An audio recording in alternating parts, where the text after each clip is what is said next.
Hi, welcome back to Student Teaching with Riri.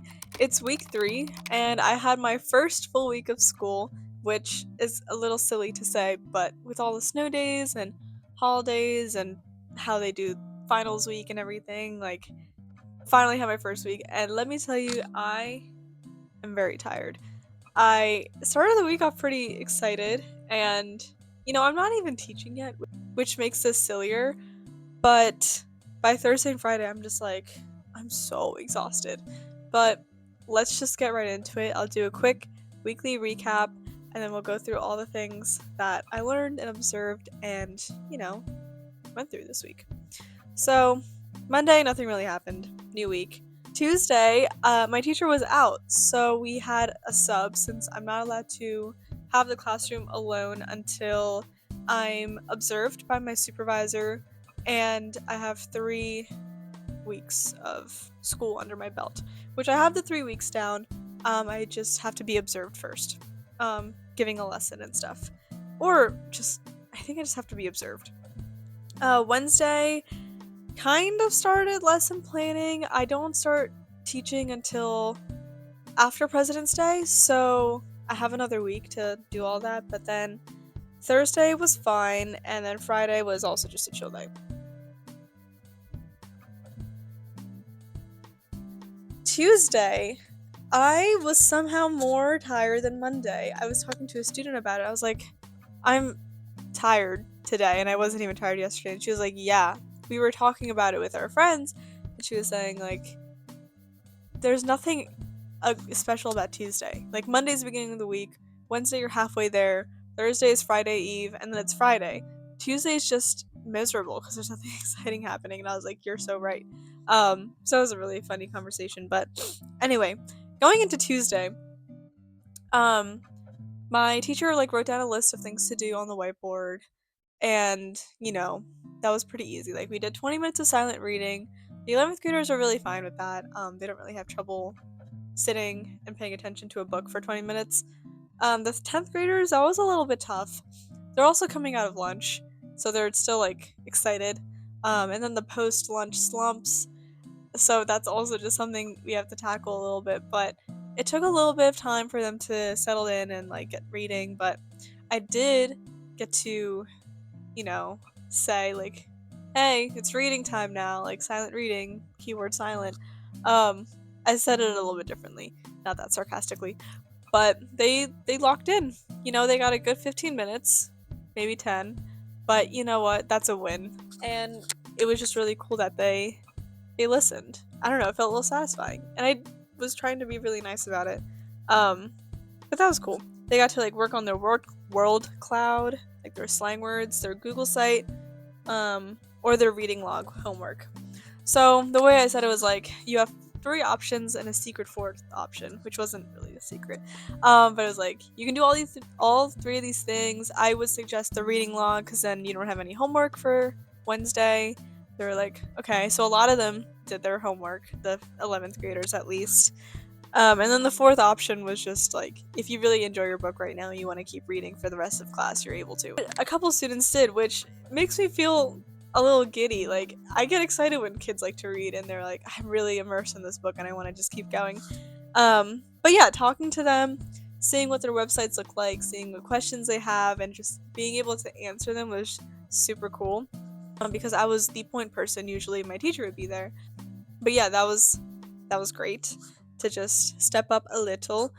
I didn't have to do that much redirection with the 11th graders, but with the 10th graders, like I said, with the independent reading, sometimes there were a couple groups of boys where they did more of the interactive group work instead of completing their homework in class, so they don't have any homework. They'd rather do it at home, or they'd just rather hang out with their friends, which is totally fine. But they ended up playing games on their laptops, which I can't even complain. I would do that too. But I did find a little trick as I walked around. I just kept making laps pretty much around all the groups. But every time I came back to that group, they were still playing games. But what I started to do was, I was all right, let's just do question 1 together. And they would have questions and I would answer it and they'd be like, is this good? Things like that. But they locked in for like 3 minutes. They answered question 1 and I was like, great job. Let's see if you can do question 2. Then I'd walk away. Then question 2 would not be answered, but then we would do it again. Like I would just stand there and be like, all right, let's do question 2. Let's just get it out of the way. And then you'll have less homework to do, and just kind of enticing them to do their work. And it worked, but every time I walked away, they would go back to playing games. So, I would take that as a win still, because they still did their work, but I had to, be there as they did their work, which I didn't mind, but I couldn't be there the whole time to monitor them doing their work. Anyway, that was just an interesting moment that I noticed, and I felt like it worked, but I don't know how much that'll work in the long run. The rest of the day was fine. During like the last block of the day, it's pretty much a period of extracurriculars and clubs or teachers stay to help students if they need to. Like they come in whenever they want to. I did have a student that stayed in the classroom. She was just like, I just want to do my homework here. I was like, that's fine. Let me know if you need any help. But then I forgot that I had a department meeting to go to, and I was like, I'm going to my English department meeting, and I don't even know, like, my teacher's not even here. But it was really fun. I got to see and meet all of the English teachers in the building, and I got to meet another student teacher from another college, and it was just great because, we're in the same boat, except she's a little bit more experienced because her school is better with student teaching. She's really, really cool, and I'm glad I got her number. We're texting. I met her a couple of days later in her classroom because I was picking up a book, and we were just chatting about the kids, and it's really fabulous to have such an amazing support group, and just supporting teachers all around. Like everyone in that room was just so cool, so happy to be there. And teachers complain. Like I don't want to I don't want it to seem like every single teacher is just like bubbles and sunshine and whatever, but like they're still human beings, and sitting around in prep and just hearing their conversations, or even in the department meeting, like reminds me like, oh yeah, they're not like, they're still people, they still have troubles, and like not everything is perfect in this school environment that I'm at, and that's always like really valuable too.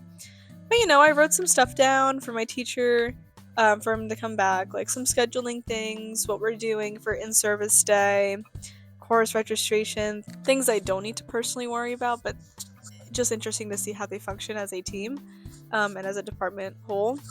So that was my Tuesday. It was fabulous. I really loved it. I liked that I could step up in a small way, and I feel like that day gave me a chance to open up to the students, and also receive that open upness back. That's not a word. On Wednesday, they had a Black History Month assembly, and it was completely student run.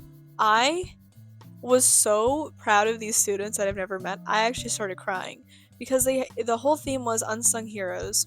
So highlighting Black artists, dancers, musicians, poets, activists that aren't in the mainstream. Well, they had student paintings, they had spoken word poetry that I think they made up themselves. They had musicians they sang a piece from Porgy and Bess. They had a guitar player, but everyone was just so brilliant in how they executed this. To have high school students build like a 30 to 45 minute program like that is incredible and so impressive.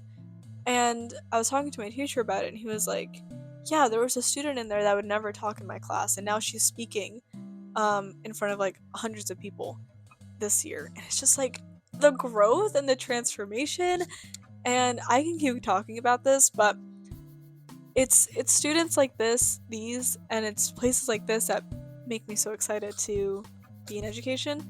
Thursday, I visited a couple teachers. So a student needed a book, and the 9th grade teacher had it, and they're like in trailers, so they like you have to go outside a little bit and then into the trailers. So that was like just a whole other world. And then we just got chatting, and I talked to my other student teacher, and we were having a really good time. So that was cool. And then I visited the other teacher that is teaching the kite runner right now. So I got to see how they did warm-ups and discussions, and they watched a interview with the author where they listened really. And so I just got some more ideas on how to talk about some tough topics in that book. Thursday was a really big day for lessons.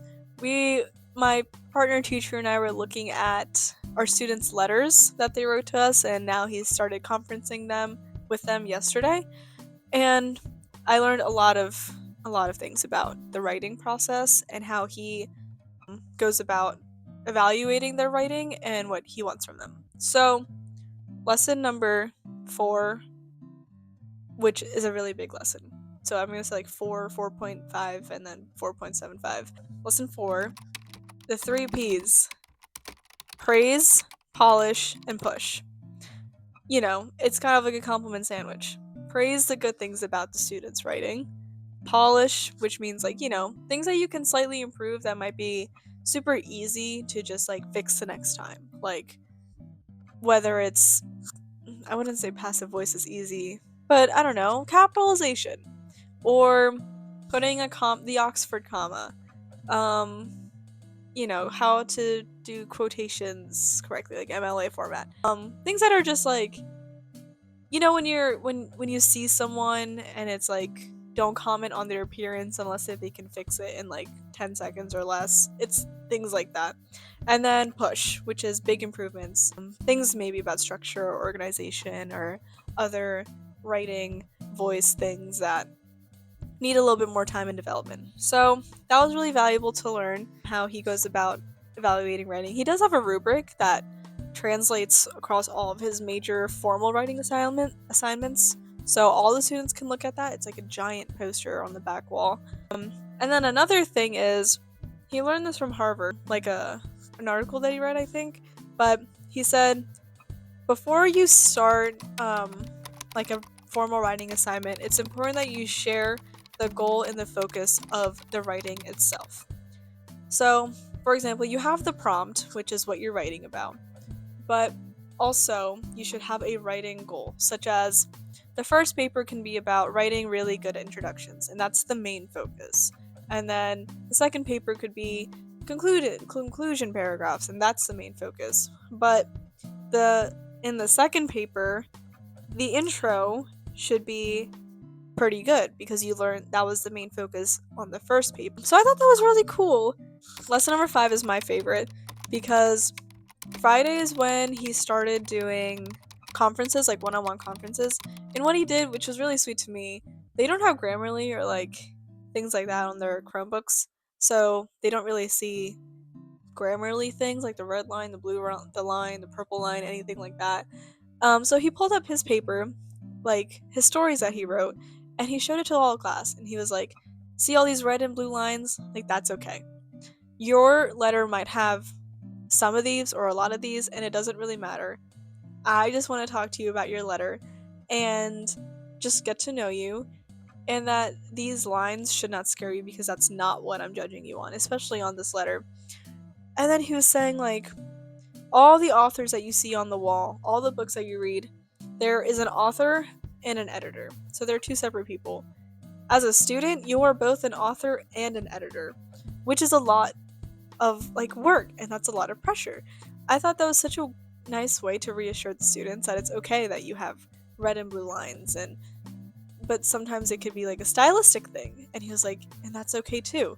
And I think to him what matters more is the process of writing and actually making sure that they are able to express their ideas and analysis in a way that's clear.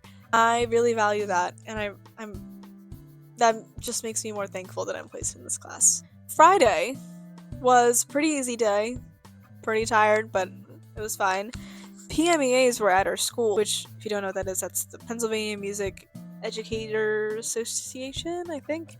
So a bunch of high schools in the district came to the high school, and it was really cool. I got to see an old band director, colleague, friend of mine, and I got to see the kids play. They sound so good. I wish I did PMEAs in high school. and I just get so proud, and it's just so brilliant. So I still can't wait to keep going. This is another 10 out of 10 week. Thanks for watching week 3, and we're gonna be super pumped for week 4. So have a nice day. Bye!